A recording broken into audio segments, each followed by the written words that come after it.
This is the only Fiat on sale in the United States. It's the 2024 Fiat 500e. And personally, I think this is the single strangest thing that Fiat could possibly have brought to America. I know that their parent company Stellantis needs EV credits and fuel economy credits as well. But why not bring the Fiat 600e? I think it's a better fit for the American market. It looks kind of like this. It's still very adorable, but it has 4 doors and a bigger cargo area. If you don't know what that looks like, here's a picture of it. Or they could have brought the new Grande Panda, which I think looks absolutely fantastic, and I would love to see this Grande Panda on sale in the United States. But that's not what they brought us. And interestingly, they also did not bring us the 500e that I think would have been a better fit for us, and that would be the 500e convertible, because it looks quite like this, only the roof comes off, and that gives you a small city car with a topless view. But before we get into why I think the 500e is not a great fit for our market, let's talk about the 500e itself.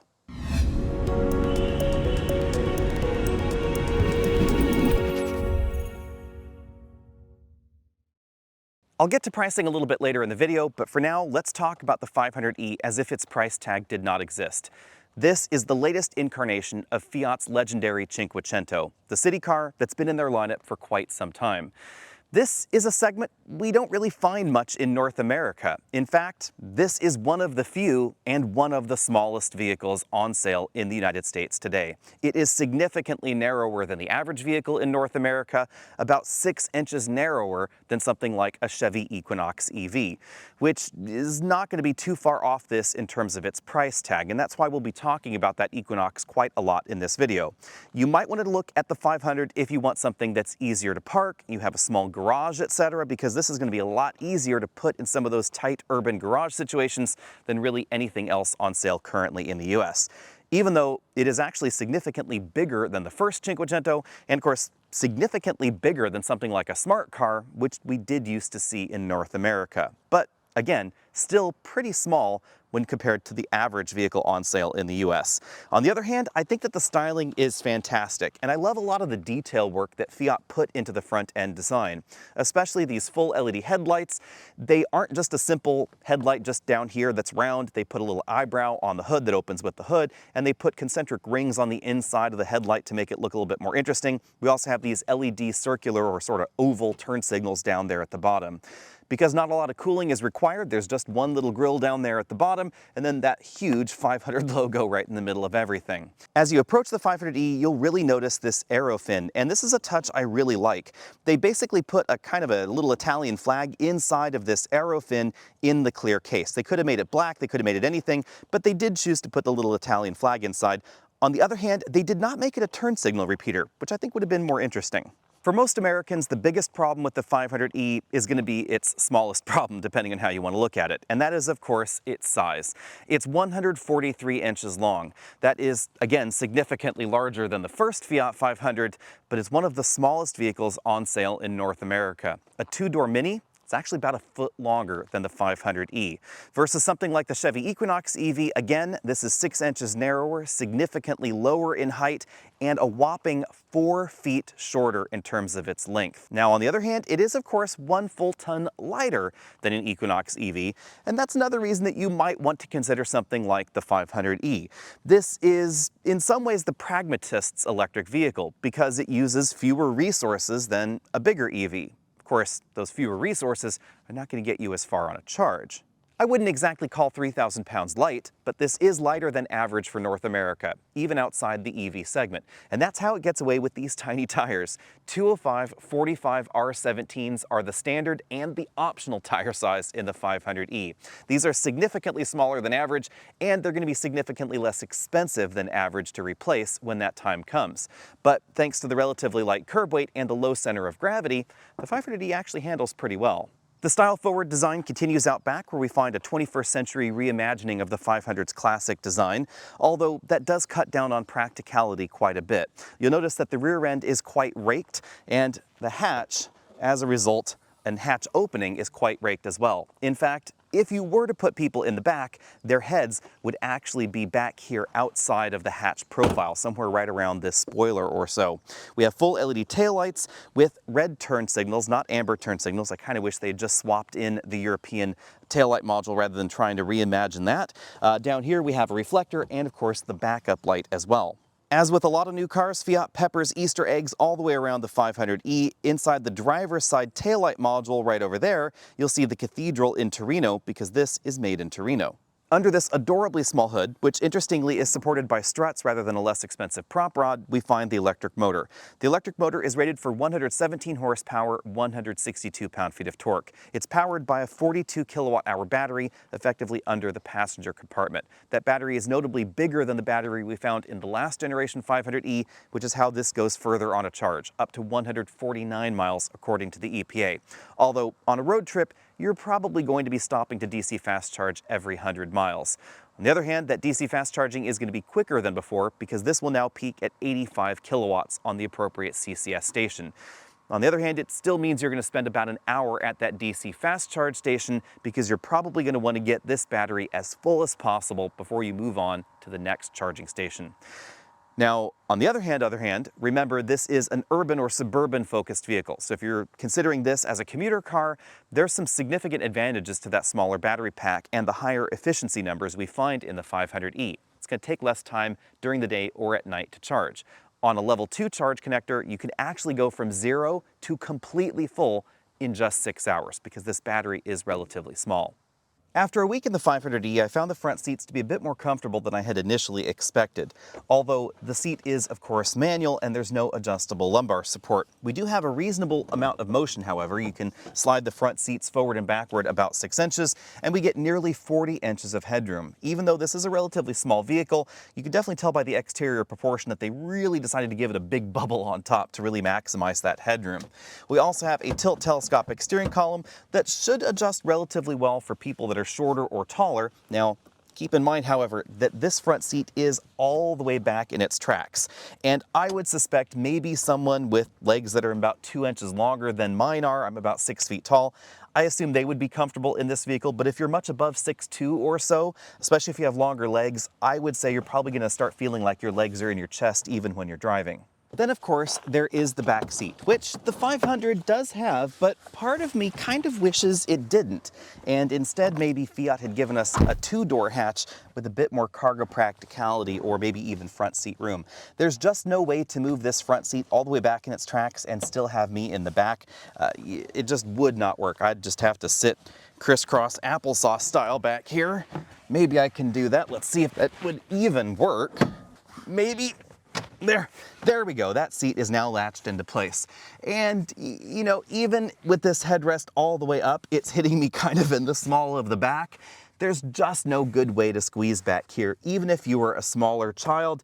Booster seats, maybe that would work if you had relatively small folks up front, but there's just no way to put a rear-facing seat or even some of those larger forward or convertible seats back here. We do, however, get latch anchors for the outboard seating positions, but most people, I think they're probably just going to keep these seats folded most of the time.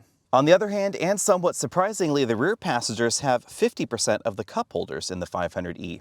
Behind the hatch, we find about the same kind of cargo room that we find in some small convertibles out there, 7.5 cubic feet behind the rear seats. That's enough to put 2 of these 22-inch roller bags in that position and still close the hatch. However, in our 24-inch roller bag test, this actually has one of the lowest scores of any vehicle that we've ever tested, just one 24-inch roller bag back here. Let's take a look at that. In our 24-inch roller bag test, I was actually surprised we were able to squeeze any of these bags back here at all. Just in case you're wondering, no, you cannot have it in that position because the hatch won't close. Also, you cannot put one bag in there like that and then expect another similarly sized bag to sit on top. That just won't work either. There is, however, enough room on the side and on the top for a little bit of hand luggage, and you can also put this 24-inch roller bag in a more upright position, obviously, and put some additional luggage around it. You know, maybe something like a garment bag and maybe a very small carry-on on the one side. I suspect that most people are probably going to leave the rear seats folded most of the time, however. And if you do that, then you can squeeze 5 of these 24-inch roller bags back here. You still have to have this one in that position, and you should know that the rear seats, they don't fold completely flat, and they are a decent amount above the rear cargo area. So it sort of ends up basically making a cargo ramp, as you can see right there. I sort of wish Fiat allowed you to completely remove the second row seats from the vehicle. That would have resulted in a considerably larger cargo area. Under the load floor, we find the can of Fix-A-Flat and the tire inflator kit. We also find a place to tuck the EV charge cord and a recovery hook. This foam divider appears to be about the size of a temporary spare for the 500, so if you did want to put a spare tire in your 500e, I suspect you might actually be able to do that. As we look around the interior, keep in mind that we are in effectively the base trim of the 500e, so you will find slightly nicer finishes in the upper end trim, mostly around the upholstery. We have our regular rearview mirror there, the telematics buttons for the included telematics system, SOS, and the assist button. No moonroof or anything like that up there. Sun visors, only one vanity mirror over here on the passenger side. The driver does not get one. It's just blank, as you can see right there. And these sun visors don't slide to the side. There's no extension or anything along those lines. As you can see, the ceiling definitely has a nice bump up to improve headroom, but oddly enough, not headroom where taller drivers might need it, because you can see right there, it actually drops back down right around that headrest if that seat is all the way in its most rearward position. Speaking of the headrests, they are two-way adjustable head restraints, and then we have shoulder belts over there that are not height adjustable. This one is the 500 Red edition, so we get that red logo right there and unique upholstery in this model. I do kind of like this Fiat texture or stitching pattern that we get here in the upholstery. It spells out Fiat repeatedly on the seat back and the seat bottom cushion. We get those red accents with moderate bolstering on the seat bottom and back cushion. I don't suspect larger folks would have any troubles fitting in here comfortably. Moving over to the front doors, as you'd expect in something with this kind of price tag, starting around $32,000, we find lots of plastics that are hard. So hard touch plastics on the upper section of the door, hard plastics down there around the lower portion of the door. The only soft material really is this fabric insert right there around the armrest. We get an electric release for the doors, so we have a button right up there rather than a traditional lever. I don't quite understand why we have that in the 500, because it does increase costs, and then it means that we have an emergency escape lever down there for the mechanical mechanism. There are 2 storage pockets in the door, one up front where we have that bottle holder, and then kind of a slim one right back there. I don't know, maybe you could put lipstick in that area, something along those lines. Moving on up to the dashboard, we find a color-matched dashboard section to the exterior of the vehicle, so red paint matched right there. What kind of looks like an Audi 5000 kind of vent across the dashboard, but this is just a dummy blank to tie the 2 vents together. Lots of hard plastics, as you'd expect, hard plastics for the entire dashboard unit. And then the bin style and slot style glove compartment, it's pretty darn large. I was able to fit an 11-inch tablet computer, but it kind of has to sit at an angle. It was, however, able to squeeze in there just barely. Now, moving up to the top of the dashboard, we find the big touchscreen infotainment system. This is a really nice touch and definitely a big departure from the previous 500. At the launch of this generation, I was able to sit in the previous 500, and the interior really does feel incredibly dated compared to this model. Above that big touchscreen, we have the center channel speaker grille right there. Again, all hard plastics on the dashboard right there. Below the screen, we have the hazard light and lock and unlock button. This is running the same Uconnect software that we find in a wide variety of Chrysler vehicles in the United States, and actually a decent number of the Tire Stellantis portfolio, actually. And that's a really good thing for the Fiat, because the software is snappy. I think the graphics are really well done, and I like the fact that you can enlarge and shrink some of these sections here. So depending on what you want to see, driving history, schedules, charging level controls, etc., all that's right there. And of course, CarPlay fills most of the screen. The top and the side of the screen are still used for system functions. And then of course, we have the factory navigation interface. Compared to the latest Google-driven systems, this software is a little bit slower, but I think that it appears, at least I would say, let me rephrase that. I would say it appears that Stellantis has worked through a lot of the bugs in Uconnect, so this has never crashed for me. And actually, since the last software update in our own Dodge vehicle that uses this generation of Uconnect, it hasn't really had a crashing problem, but sometimes it's a little bit slower, especially than the modern Google connected systems. Down here we have the controls for the single zone automatic climate control. No heat pump in here, so if you are heating the cabin, it is heating using a resistive element. Over here we have an engine start stop button.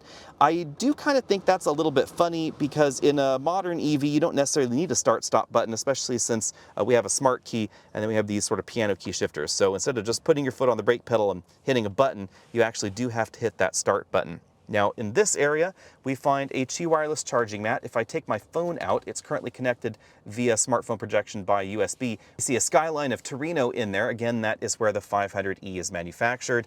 Moving down from there, we find an almost flat floor, and then we find the one cup holder for the front driver and passenger area. It kind of pops down from the center console there, and it is quite low, so I would kind of worry about maybe kicking a soda if it was tucked away in there. Over here we have the drive mode selector. We have 3 different drive modes to choose from: normal, range, and Sherpa. I'll talk about those in a moment. We have the power and volume control for the infotainment system, electric parking brake right there. And then if I move back, it's a little bit difficult to see, but we have another storage cubby right there rather than a cup holder. Kind of would have liked to have seen a different cup holder. 12-volt power port, some USB charge only ports, and then we get a center armrest that slides forward and backward. Doesn't slide extraordinarily far, but it does get that a little bit closer to you. And then there is a teeny tiny little storage area right there, something like your sunglass holder. That's how that looks slotted in there. Over on the driver's side, again, more of that body-colored plastic going on there, and then we have a full-color LCD instrument cluster. This is on the small side for an LCD cluster, but keep the dimensions of the vehicle in mind. This is, again, also running the latest Uconnect software, so very similar to what we find in other vehicles, including a full moving map display. We get our media readouts there, active safety systems, and a few different ways to control the various looks of the display as far as the speedometer and the eco gauge and the power gauge, etc. There are just a few different styles that you can select and run through. The steering wheel is a comfortable leather-wrapped 2-spoke design, has a flat bottom down there and sport grips up top, but it's not overly thick. So if you're not a fan of really thick steering wheels, don't worry here. On this side, we have the controls for that multifunction LCD cluster, along with phone hang-up and pickup, and then the voice command button. Then on this side, we have the controls for the regular cruise control system. No adaptive cruise control in this particular trim. That's something I would really love to have seen in the base model 500 for sure, but of course I guess that goes against the sort of urban mobility motif here. On the back of the steering wheel, we find volume up, down, and track forward, backward buttons like we find in most Stellantis vehicles in North America. All right, it's time to get the 500e out on the road. This is where you will definitely notice this is a bit more fun than the numbers would otherwise indicate.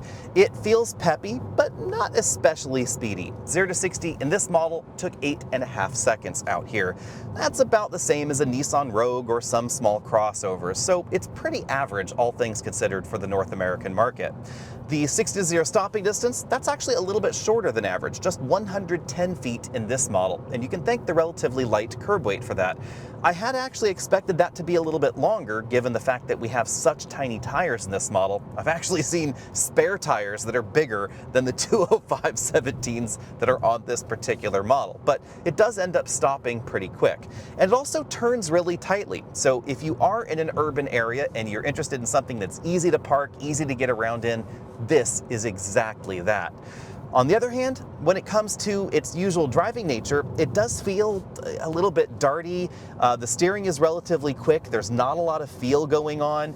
And because the wheelbase is so short and the suspension is so firm, it kind of bobs around the road a bit. It does take a lot of getting used to. In fact, so much getting used to that the first time I drove this home, the attention monitoring system said, you know, are you falling asleep? And no, I was definitely wide awake. Systems like the one that Fiat is using in this vehicle are monitoring driver inputs and lane positioning, etc. And if you're on a tight winding mountain road like this and you're first getting behind the wheel of the 500, you know, it does take just a little bit of getting used to because of the way the body is moving around. Handling, on the other hand, is actually really good, even again given that tire size. This is the kind of vehicle you can have a surprising amount of fun with on winding mountain roads like this, as long as you don't need to go quickly, because again, 0 to 60, 8.5 seconds, and it does run out of steam as far as passing power goes, a little bit higher up there in the speed range. So if you're going maybe 45, 50 miles an hour and you floor it, you know, it's going to take a while to get up to 60 miles an hour. It's going to take a while to make that passing maneuver work. On the other hand, as you can see right here, you can make a U-turn really tight. It's really just barely within the 2-lane width of this road. Really, really easy to maneuver this in urban and suburban environments. And that of course means it's going to be really easy to parallel park as well. So if you have to go somewhere like I used to, where you're commuting a reasonable distance and then you have to parallel park when you get there in the city, then this is going to be a great alternative because it's going to be easier to stuff into those smaller parking spaces. If you live in suburbia, however, I would recommend not pulling all the way forward because otherwise people might just keep coming up to your parking space, assume that there's nothing in it, and then try and park in there. So you definitely kind of want to back off in those parking spaces a little bit. The small dimensions of the 500e are really obvious when you get this out on a rougher road like this. Honestly, something like a small utility side-by-side like the one parked over there has kind of a better ride quality than the 500. The suspension is relatively firm. I don't know exactly what the hybrid model drives like. I haven't been able to drive that in Europe yet. I suspect it's probably going to be a little bit softer than this because in the same size format with a heavier battery pack, it generally takes stiffer springs to be able to control the body motions. That's probably what we're seeing in here. You'll really notice this on washboard pavement out on the open highway, where the short wheelbase and the small dimensions and the firm suspension, etc., just all conspire to really give this that sort of bobblehead feel that we get in so many small vehicles around the world. That's not unique to the 500e, that's something that we see in a lot of tiny cars around the world. On the other hand, because there aren't very many tiny cars in the United States, this is a relatively unusual feel as far as cars that are currently on sale for 2024. You'll definitely notice this over speed bumps, potholes, etc., that it takes a while for the suspension to get settled back down again. Now, some of that probably has to do with the fact that we don't have an independent suspension in the rear. It's just a twist beam axle back there. Back out on the paved road at 50 miles an hour, we measured 71.5 decibels, making this considerably quieter than I had expected it to be. You can likely thank the narrower tires for the less road noise that we get in the cabin, and they've done a reasonable job with the aerodynamics, so even at 70 miles an hour or so, there's not too much buffeting, not too much wind noise. The other benefit to the relatively small dimensions and the small tires is that we're getting surprisingly decent fuel economy. Even considering I go up and over a 2,200-foot mountain pass, I've been averaging 4.1 miles per kilowatt hour. This is easily one of the most efficient EVs that we have ever tested here. That means that depending on your driving style, you may be able to out-index the EPA range estimates. According to my estimates, you'd actually be able to get about 170 miles out of this battery pack, and perhaps a bit more if you're simply using this as some commuter vehicle in urban or suburban America where the speeds are relatively low and you're spending a decent amount of time in stop-and-go traffic. This certainly fits the bill of trying to be the sort of anti-resource intensive EV. If you're really concerned about the environment and you're really concerned about consumption, then buying something with a smaller battery pack that has really great efficiency is certainly going to be better for everything than buying a big battery EV. The battery in here is literally less than half the size of the battery in the Blazer EV we just bought as our long-term test vehicle, and this gets about 100 miles less range. So it's actually a reasonable trade-off. This is significantly more efficient, but it's not going to get you quite as far on a charge. You just have to decide, do you want the greater efficiency and therefore need to charge more regularly, or would you rather have the longer range and are you willing to pay more for your travel because of course it's going to cost you more to charge something like an Equinox or a Blazer EV. For the most part, I've been talking about the 500e as if it exists in a vacuum, but it's now time to let some air into this discussion because this is not the only car on sale in the United States, and that really is the problem for the 500. The fact that pretty much everything else on sale exists. The 500e is a stylish, fun-to-drive vehicle that definitely has some very practical and pragmatic characteristics. Again, really great looking. But on the other hand, it's going to be a lot more expensive than some of you might think or might hope for. $32,500 is where this model started, plus destination got it up to just over $34,000. If you want the top-end, fully loaded 500e, it ends up at around $37,000, including destination.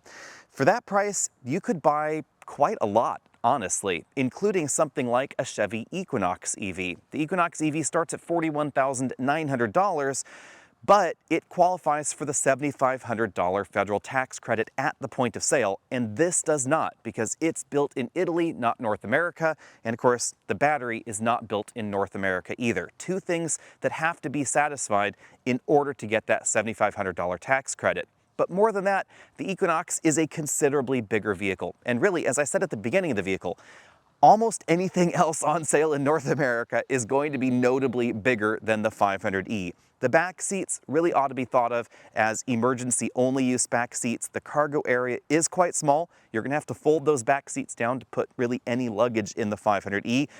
The front seats are relatively comfortable. They're not as adjustable as most of the competition for the same price, and the ride quality is definitely on the firm side of things.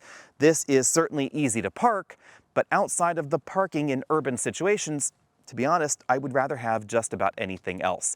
Back on that Chevy Equinox though, you'll end up at $34,400 after the federal tax credit, and there is a ton of cash on the hood of that Equinox already.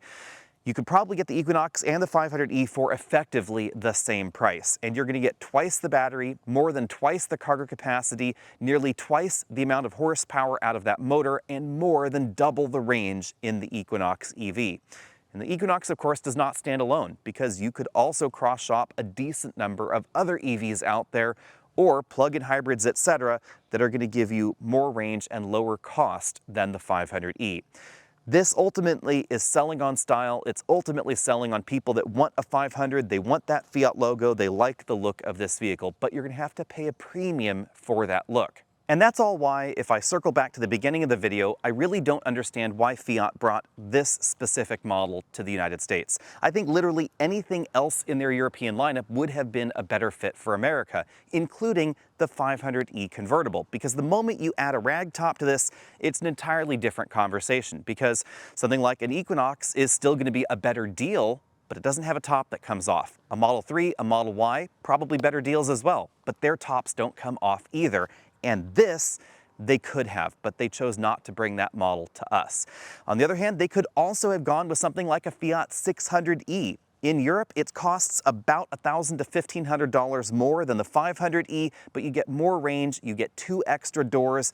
It's significantly more in tune with what the American market would be interested in. I also think the Panda is really, really practical, and the Grande Panda is not only practical, it looks absolutely fantastic. I would love to see that Fiat brought to North America.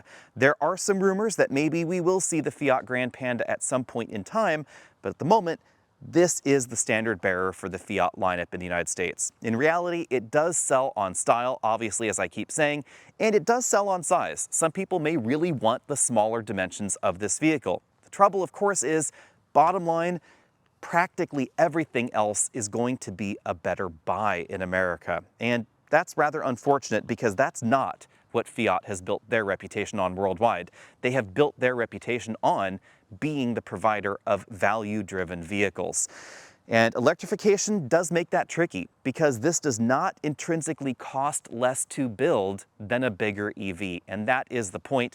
And that's where things fall apart for the North American market, for sure. Because I know a lot of people out there that say, if this was $20,000 less expensive, it would be fantastic. If this was Nissan Versa priced, then it would be a hit. And that is certainly true. I would agree with that sentiment. However, this can never be Nissan Versa priced. It's always going to be substantially similar to other EVs out there, regardless of size, because designing a small vehicle does not cost less in design and development work. It doesn't make the factory less expensive. It doesn't mean that there's less labor or less robotic use necessarily on the vehicle. It simply means that the raw materials that make up the vehicle account for less of the bill of materials, but that's not an enormous part of the price tag of a vehicle. Let me know what you think about all that down there in the comment section below. And do you really think that Fiat could fix this by bringing the ragtop to the US? I think they could, and I think that would be one easy, simple switch for the 500e. I think a 120, 140 mile range EV with a ragtop, that would be all kinds of fantastic. I know a lot of shoppers out there that still wax poetic about their Volkswagen Cabrio. They never really drove those long distances, at least the people that I knew. They were always urban and suburban vehicles, that vehicle that you might want to go up to the mountains in, not too far from home, but you want that topless experience.